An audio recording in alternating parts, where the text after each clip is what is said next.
guys, welcome back for more Tales of Vesperia. Last time we finished off the side quests, and yeah, we're going after Phaeroh now. Okay, so some of you know, because you saw in my comment, the profile and my Twitter and such, I lost an hour and a half of footage. I had to play catch-up with a different file, which I conveniently had on my other account. So I'm actually, for the next few episodes, I'm going to be catching up with it.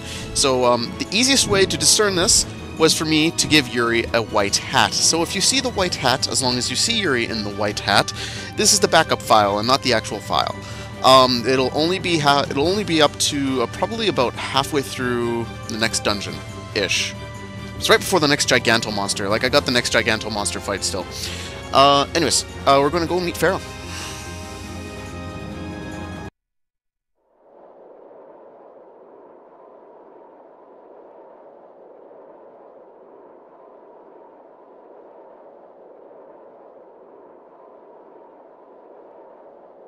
So this is where Phaeroh is. Should be. I wasn't able to see him when we came to the desert, but I think this is where we can meet him.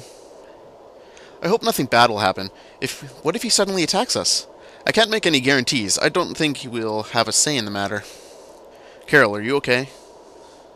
No, I'm not okay. I should go. I don't understand that one. Phaeroh did pick a bleak place to live, don't you think? They say this area used to be covered in lush greenery. Why did it turn into this rocky desert? I don't know that much.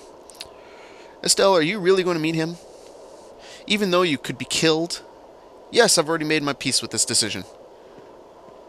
Dun dun dun. Epic white hat is epic. Rita, you've been acting a little funny ever since hearing Judith's story on the ship. Do you have a problem with meeting Phaeroh? I just think it'll be hard on her to hear what he has to say, but it's too late to turn back now. We've come this far after all. Okay, so a little bit of more information. I'm not going to be showing any of those back buttons because you've probably already seen the one that's there, because I haven't been looking at any of them. And all my characters are level 40 and missing some of the key skills because I didn't look at side quests. But here we go. Well, he doesn't seem to be here. Maybe he's off somewhere taking a nap. Phaeroh, you are here, aren't you? Ah!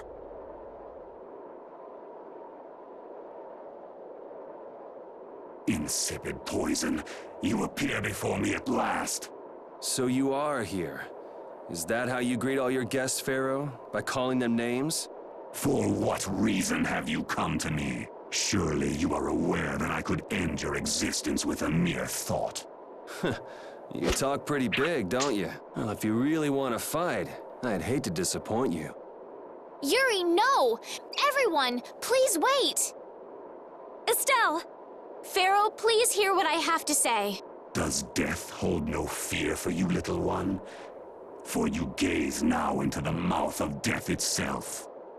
I am afraid, but I'm even more afraid of dying without knowing who I really am. Bellius told me I needed to meet you to learn about my destiny. I have to know just what that destiny is. I understand that I am a threat to the Entelecheia, but you said that I am a poison to this world. What is this power I have? Just who is the child of the full moon? If it is true that my existence cannot be tolerated, then it's okay if I have to die. But I at least deserve to know why it is I have to die. Please tell me, I beg of you. There was a time when this was a verdant land, sheltered by the blessing of an air crene. So there was an air crene here. But what happened? Why did it change? What you see are the results of too much air and its aftermath. As to why the air ran rampant, the answer lies with the poison brought by the child of the full moon. Huh? The power of the child of the full moon stimulates the air crene more than any blastia. Huh?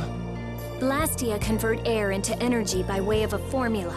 So if Estelle can use her healing arts without the aid of any blastia, she must possess a formula in her very being that lets her convert air into energy. Judith was searching for blastia that used a particular kind of formula. So, this special formula Estelle has must also consume massive amounts of air, which causes the air cranae to become more active and pump out more air than they should. I had hoped my hypothesis would have been wrong. Then It is as she has said. With each use of her power, the child of the full moon uses far more air than the Blastia. In so doing, the imbalance of air in this world is furthered.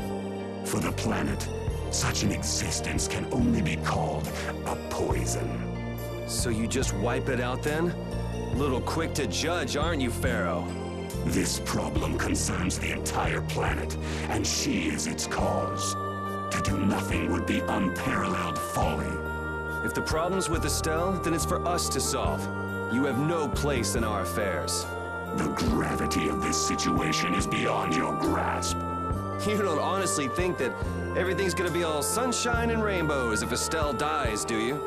It would at least eliminate one problem. Phaeroh, at Heliord I stopped myself. And again at Dawngrest I stopped you. What I thought was a Blastia turned out to be a human. Before I realized it, I had lost my way. I never thought this child could be as great a danger as you had said. And due to your confusion, I granted you the time necessary to see things as they are. As a result, my sister Belius is now lost to me. Enough. This power will bring only ruin. Not sure I understand all this, but if her power's the problem, why can't she just not use it? There can be no guarantee she will not try to use the power. That's true. She does have trouble turning a blind eye to things happening around her. Someday she will surely use her power to help someone. However, as long as she keeps that spirit of compassion, she cannot only be seen as harmful. She is not like a Blastia. I know that you can feel the difference. Compassion alone will not save this world. Listen, Phaeroh, I get that you've thought all this through with everybody's best interest in mind, but why doesn't that world have a place for Estelle? It is sometimes necessary to remove a part to save the whole. I don't buy that for a second. What makes you so high and mighty that you're the one to decide who gets cut and who doesn't? We have endured the anxiety of existence for far greater a span than you can conceive. Such words mean nothing from those who call this world home for but a fleeting moment. Phaeroh, please listen. The important thing is finding a way to stop the excessive air, correct? We still have time left to search for such a thing. Judith. And if the effects of Estelle's power reach their absolute limit, I will kill her as promised. You should have no complaint with this. Hey, Judith, are you serious?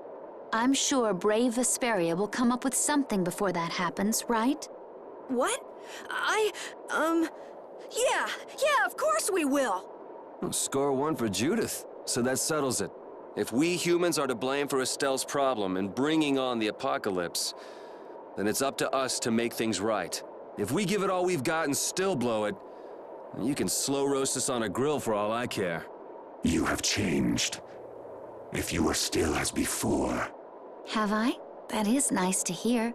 Very well. Be ever mindful, though, that time is fleeting. Wait! If the formulas are causing the excessive air, then there must have been times when this happened in the past. I mean, the Blastia were a product of an ancient civilization. There exist those who have inherited the sins of the past. If any yet can speak of what occurred in the days of old, it is they.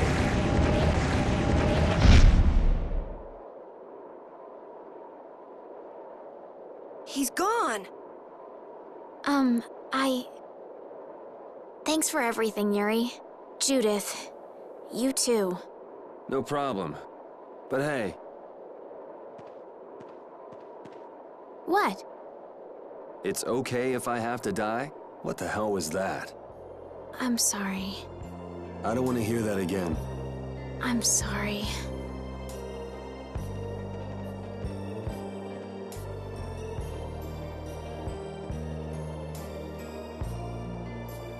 And as always, Repeat has the best lines in the entire story.